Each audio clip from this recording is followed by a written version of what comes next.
నమస్తే అండి. సరే. తెలంగాణలో రేవంత్ అన్న పరిపాలన ఏ విధంగా అనిపిస్తుంది? ఓకే. ప్రెజెంట్ అయితే పర్లేదు అనిపిస్తుందండి.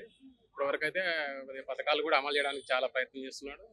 ఉన్నంతలో మంచిగా ఆర్థికంగా పరిస్థితులు కొద్దిగా ఇబ్బంది ఉన్నా కూడా తీసుకొచ్చి ఇప్పుడు రైతు మన రుణమాఫీ చేయడం 2 విడతల్లో అయింది.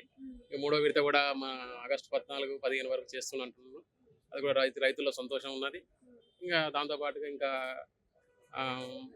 మహాలక్ష్మి పథకం ఇట్లా కొద్దిగా పర్లేదు మంచిగానే ఉన్నాయి. అంటే మహాలక్ష్మి పథకంలో తులం బంగారం పెడతానన్నాడు, మరి పెట్టలేదు కదా? లక్ష్మి ఇంకా అది ఇంకా అమల్లోకి తీసుకురాలేదు. అది ఒకటి అదే చెప్తున్నాం. అది కొద్దిగా లోపమే అట్లాంటి. కాకపోతే ఆర్థిక పరిస్థితులు బాగాలేవని చెప్తున్నారు కాబట్టి అది అంటే ఇంకా ఇప్పుడు తొందర. ఇంకొకటి వినిపిస్తుంది, ఉచిత కరెంట్ ఇచ్చినట్టే ఇస్తున్నాడు, కాకపోతే వేరే వాళ్ళు అంటే ఎవరైతే ఉన్నారో వాళ్ళకి వచ్చే అదైతే రాని వాళ్ళకి ఎక్కువ బిల్ వేస్తున్నాడు అని చెప్పి.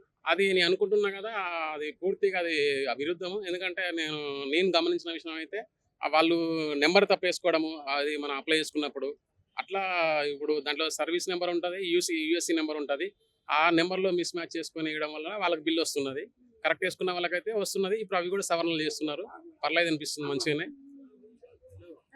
రెంట్ కుండే వాళ్ళకి అందట్లేదు అని అంటున్నారు కదా. ఇదైతే వాస్తవమే. రెంట్ ఉన్న వాళ్ళకి అందట్లేదు. ఎందుకంటే వాళ్ళకి సరైన ప్రూఫ్స్ లేకపోవడము, అంటే వాళ్ళకి ఆధార్ కార్డులు కానీ అట్లా లేకపోవడము. చాలా ఏళ్ళుగా ఉండి ప్రూఫ్స్ ఉన్న వాళ్ళు కూడా చాలా మంది ఉన్నారు కదా. వాళ్ళు సరైన విధంగా వాళ్ళ అప్లికేషన్ చేసుకోకపోవడము. సరే, ఇప్పుడు వాళ్ళకి కూడా ఇప్పుడు విలేజ్లో అయితే మాత్రము పర్లేదు మంచిగా వాళ్ళకి మళ్ళీ క్యాంపులు పెట్టి తీసుకుంటున్నారు. ఇక్కడ సిటీలో మాత్రం కొద్దిగా ప్రాబ్లంగానే ఉన్నది.